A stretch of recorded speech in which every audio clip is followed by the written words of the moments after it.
Good afternoon. I'm recording this in answer to Cade's question on how to impact arguments. So it's something that gets brought up a lot because in British Parliament, we don't place as much emphasis on providing in-round or real-world impacts. Two important things that I will get into. We spend a lot of time talking about links. You hear it from judges all the time. You need a better link story. It needs to be more compelling. And that's what separates us from other debate formats, in that you have the burden of plausibility in British Parliament. If you cannot provide a plausible link story that can happen in the real world or is already happening, we don't take your argument seriously. Which is why we don't listen to arguments like nuclear war or the communist revolution as much as we do in other formats, because it fails the burden of plausibility. Essentially, you get laughed out of the room, particularly at world's levels where they understand these distinctions a lot better than other forms of debate. So, how do you provide impacts? Do you need to provide impacts? What kind of impacts can you provide? Two kinds of impacts you can provide. Real-world impacts, which I speak of real-world in the British sense, not in the American sense. In American parley, real-world impacts are something that you discover in using critical debate. Real-world impacts means nothing that happens in this round is real. It's like only the words I say having an impact on you, like affecting your self-confidence. That's the only real-world impact. It's an extension of the argument that debate is theoretical and not real. So that's not what I'm talking about. What I'm talking about in real world impacts is how it impacts people, how your arguments would impact people in the real world. Okay. Second type of impact is in-round impacts. What an in-round impact refers to, rather than a real world impact, which is a quantification or qualification of a harm or a good. An in-round impact is answering the question, so what, in the context of the debate. Right? You make a claim, what does that mean? It's essentially, it's a form of internal linkage where you explain, okay, once I make a claim, what does it mean in comparison to theirs? We can also refer to this as a weighing, right? Like we see this all the time. You have to weigh out the impacts, or you have to go to the comparative, right? The comparative is a way of providing an in-round impact, explaining what your argument does inside the round and how it combats with somebody. So that's another way of looking at it. But the easiest way to answer this question is to go to some examples from US UDC motions and talk about how to do it. So round one, the topic was, this House would abolish congressional districts and instead implement statewide elections for congressional representatives in the United States. So if I'm on government, I have to immediately come to the story of why are we doing this? Now, this is something we've already talked about when we're doing our prep. The easiest impacts for me to get to, the easiest story as to why we're doing this, is immediately some idea of representation. Who is being harmed? We can assume that if we want to get rid of congressional districts and have statewide elections, we're talking about the tyranny of rural people over cities. It's the idea that you have the populace intensely concentrated in certain urban areas to where a candidate, let's call her Hillary Clinton in this instance, can win a majority of the popular vote, but due to the way geographical representation works, them not win enough geographical locations in order to win the election. Now, as much as this happens on the presidential level, it also happens on the state level. Take, for instance, what happens in Congressional District 1 in Hawaii, right? In CD1, which is the Honolulu district, right? We don't really care as much about voters that are on the fringes in, like, say, Aiea, as much as we do in urban Honolulu. There's less people in Aiea, so we care a little bit less about whether or not they're voting for us. Even more so in a sparsely populated place that's still in CD1, which I guess probably the best example of that would be something like Kalihi, right? Where the voting population is not essentially that high, so it just gets ignored in the grand scheme of things. Even because the urban centers are there, right? So whatever.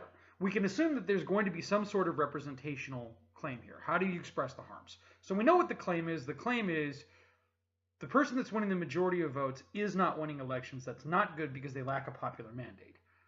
Where's the impact? Say, okay, the impact on this is people are not being representative. They're not being elected in a representative manner. Therefore, they are not governing in a representative manner. You're responsible to the people who elect you. Because that's not the majority, the impact I'm going to go for is that the people we're electing do not uphold the interests of the majority. Now, This is again a claim. So where do I go from there? What I would say is minority rights are threatened. Because when you're favoring a particular minority, in this case we're going to call them rural individuals that have different ideas on taxation, whatever, you're going against the will of the majority. You're going to be infringing on some important group's rights. That's one of the claims that I can make here. So that would be an impact, right? The difference between making an impact here and not making an impact is just saying, okay, it's a representational issue. We're electing people that are not representative of their districts. That's bad. Fine. But if you want to make an impact, to go a little step further, tell me what that means. Because we don't elect these people as representatives of their district, we end up having minority rights harmed. Give some examples, right? So the majority of the country is going to be in favor of LGBT protections. However, disproportionately, rural areas are where there is opposition to this.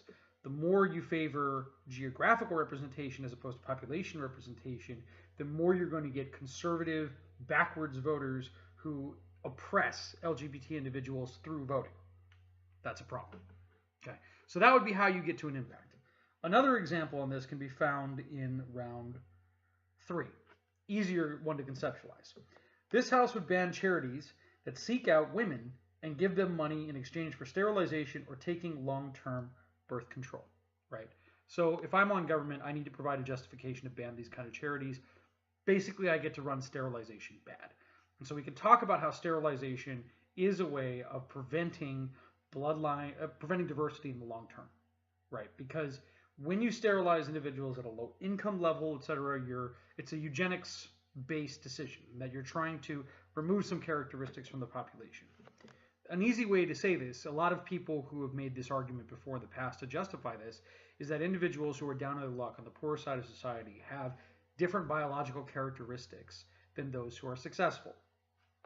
Call it Darwinism or whatever. People on the lower echelons of society have characteristics that are less valuable to bring forward. And so the eugenicists would argue sterilizing individuals on the lower echelons of society is beneficial because we get better traits moving forward. The counter-argument to that is naturally diversity, saying that when you start preferencing certain traits and making governmental decisions to affect bloodlines, what you're doing is you're self-selecting a smaller and smaller group of the population, making it more homogenous, and then homogenous bad. Now, how you say homogenous bad, what you say lack of diversity is where the impact comes in. The intermediate debater will make the link story to a lack of diversity. The advanced debater tells me why a lack of diversity is bad. And there's a number of things you can go with for lack of diversity. You can say that a lack of diversity is more likely to produce tyranny, that a lack of diversity is more likely to have a hard time making international relations because they don't have individuals with common ground. A lack of diversity is not likely to innovate because they don't have individuals that fall outside the norm. So whatever you want to go with, but it's that next step that is the impact, and that's what we're looking for today. So if you have any further questions or require clarification on how to get to an impact, feel free to let me know. But I put this together just so you could have a little bit of an understanding of what we mean about having an impact. Now, that's the first part of it. The second part of it is an in-round impact. That's how you weigh against each other. And I don't really want to get into how to do an in-round impact because I think UH debaters right now don't have a problem with this. We do a very good job of going to the comparative, explaining what our argument means in the context. But an example of an in-round impact is if I was making my last argument, talking about why diversity is bad and saying basically you're for eugenics and you're limiting diversity and that's bad for X reason.